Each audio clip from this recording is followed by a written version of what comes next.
Language clinic চ্যানেলটিতে আপনাদের সবাইকে স্বাগত। আগের ভিডিওতে আমরা আলোচনা করেছিলাম সাকুবিট্রিল এবং ভালসারটানের নির্দেশিত ডোজ বা মাত্রা নিয়ে। এখন আমরা 3টি কোশ্চেন আলোচনা করব। 5 নম্বর কোশ্চেন হলো, what additional class of medications has recently শোন to have mortality benefit in heart failure. অর্থাৎ হার্ট ফেলিয়ার রোগীদের আর কি অতিরিক্ত ওষুধ হলে তাদের মৃত্যু হারটা কমে যায় সেইটা। উত্তরটা হলো, recently the SGLT2 class of medications initially intended to be used for the management of diabetic patients were shown to have significant benefit for heart failure related hospitalization and death irrespective of the presence of type 2 diabetes. Dapagliflozin and empagliflozin both have shown to decrease mortality and heart failure hospitalization. অর্থাৎ recently দেখা গেছে SGLT2 টাইপের ওষুধগুলো, SGLT2 মানে হলো sodium glucose কো transporter 2, এই ধরনের ওষুধগুলো যারা ডায়াবেটিসের রোগী তাদের ম্যানেজমেন্টের জন্য এগুলো প্রাথমিক দিক থেকে এগুলো খুবই ভালো ওষুধ কাজ করে। আর এগুলো দেখা গেছে যে হার্ট ফেলিয়ারের সাথে সংযুক্ত যে বারবার হসপিটালে ভর্তি হতে হয় সেটাকে অনেকটা লাভ আছে এই ওষুধগুলো ইউজ করলে, এবং সেই সাথে তাদের টাইপ 2 ডায়াবেটিস থাক আর অন্য কিছুই থাক, মৃত্যু ঝুঁকিটা কমিয়ে দেয় এই ওষুধগুলো। তো এই ওষুধগুলোর মধ্যে হলো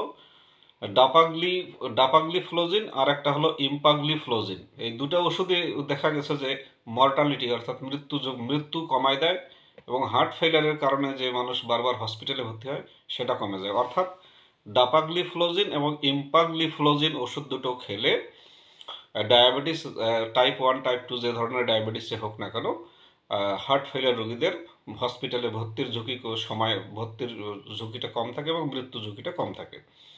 6 নম্বর কোশ্চেন আমরা আলোচনা করব, which therapies in heart failure have been shown to reduce hospitalization. অর্থাৎ হার্ট ফেলিয়ার রোগীদের হসপিটালে বারবার ভর্তি হওয়া কমাতে কোন থেরাপিগুলো, কোন চিকিৎসা পদ্ধতিগুলো দেখানো হয়েছে হার্ট ফেলিয়ার রোগীদের ক্ষেত্রে। অ্যান্সারটা অনেক বড়। All the aforementioned medical therapies reduce heart failure symptoms and to a degree heart failure hospitalizations. However, the therapies for heart failure are also aimed at symptom management. In addition to diuretic therapy, the following medications impact only heart failure hospitalizations and symptoms.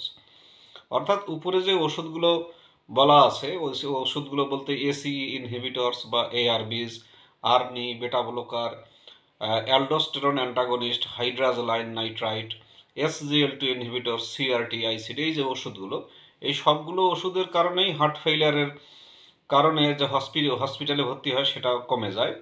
যাই হোক, heart ফেলিয়ারের ট্রিটমেন্টের লক্ষ্য হলো symptom management, অর্থাৎ যে লক্ষণগুলো দেখা দেয় সেটাকে ম্যানেজ করা। তা বাদেও ডায়ুরেটিক কিছু ওষুধ আছে, সেই ওষুধগুলো প্রয়োগ করলে হার্ট ফেলিয়ার রোগীদের হসপিটালে ভর্তির ঝুঁকিটা কম থাকে এবং লক্ষণগুলো তারা ভালোভাবে হয়। তো কি সেই ওষুধ ডায়ুরেটিকের মধ্যে? 1 নম্বর হলো, digoxin has been shown to decrease heart failure symptoms and long term risk of rehospitalization in patients already on medical therapy.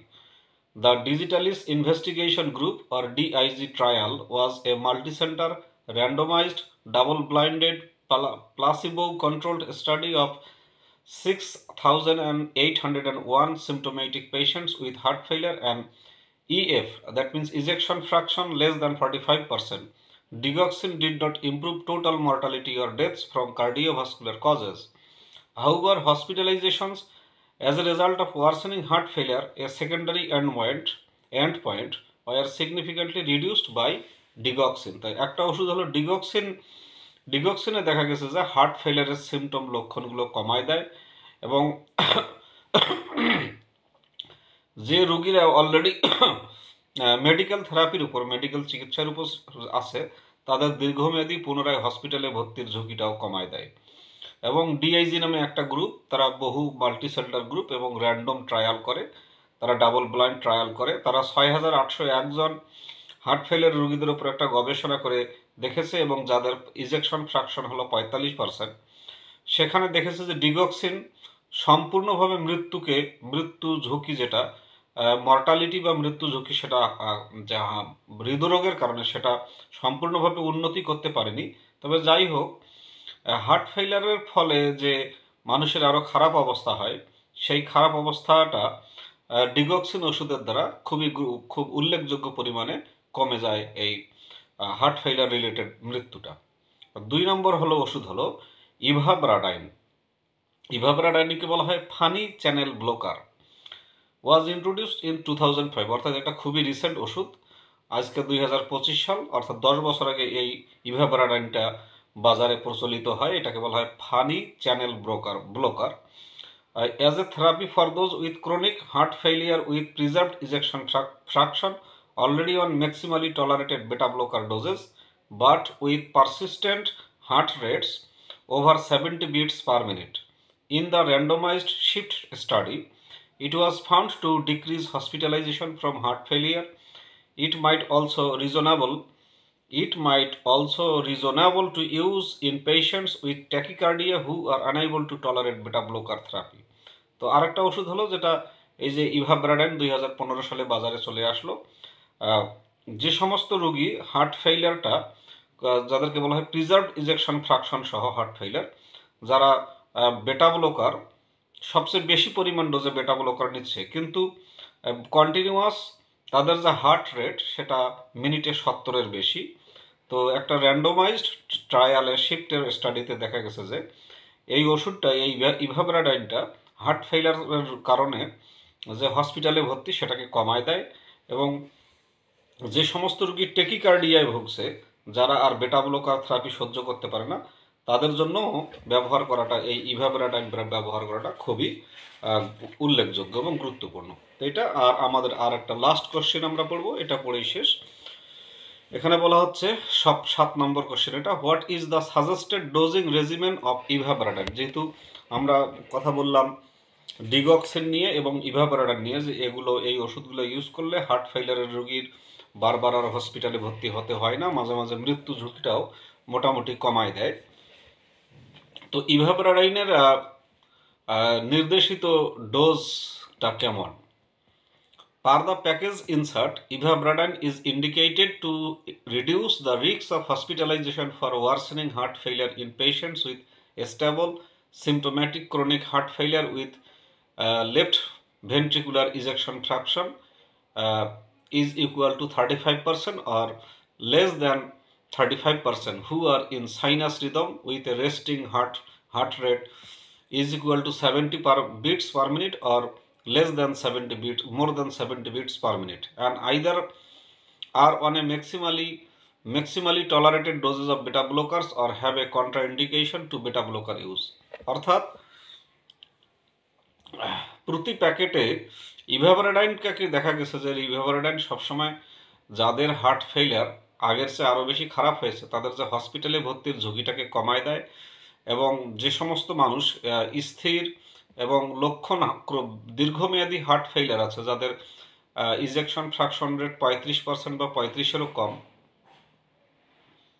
এবং যারা রেস্টিং পজিশনে যাদের হার্টবিট 70-এর প্রতি মিনিটে 70 বিটের বেশি বা সমান, যারা সাইনাস রিদম পজিশনে আছে, আর আবার উভয় ক্ষেত্রে দেখা যায় যে অনেকে বেটা ব্লকার যে ওষুধগুলো সেগুলো সবচেয়ে বেশি পরিমাণে নিচ্ছে, অথবা যাদের বেটা ব্লকারের একটা কন্ট্রাইন্ডিকেশন, অর্থাৎ এটা ইউজ করলে বেশি সাইড এফেক্ট দেখা দেয়, তাদের জন্য এই ইভাব্রাডাইনটা ইউজ করা হয়। আর কন্ট্রাইন্ডিকেশনস two ইভাব্রাডাইন include acute decompensated heart failure, hypotension, sick sinus syndrome, third degree heart block unless a pacemaker is present, resting heart rate less than 60 beats per minute, severe liver disease and pacemaker dependence, heart rate maintained exclusively by a pacemaker.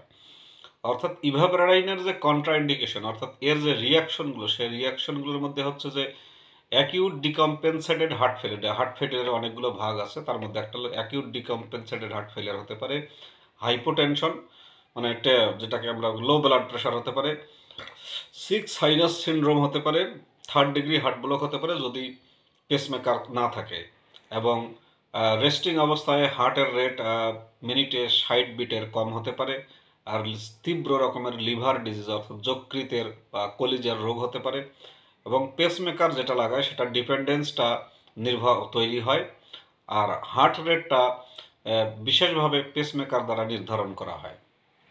The recommended starting dose of ivabradine is 5 mg twice daily.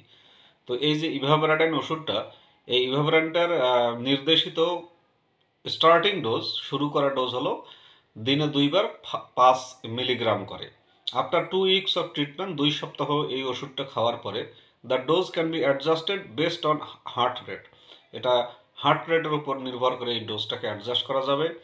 The maximum drug dose is 7.5 mg twice daily. তাহলে শুরু হবে 5 mg দিয়ে দিনে 2 বার, আর সর্বোচ্চ দিনে 2 বার সেটা 7.5 mg এই ইভাবরেডাইন use করা যেতে পারে।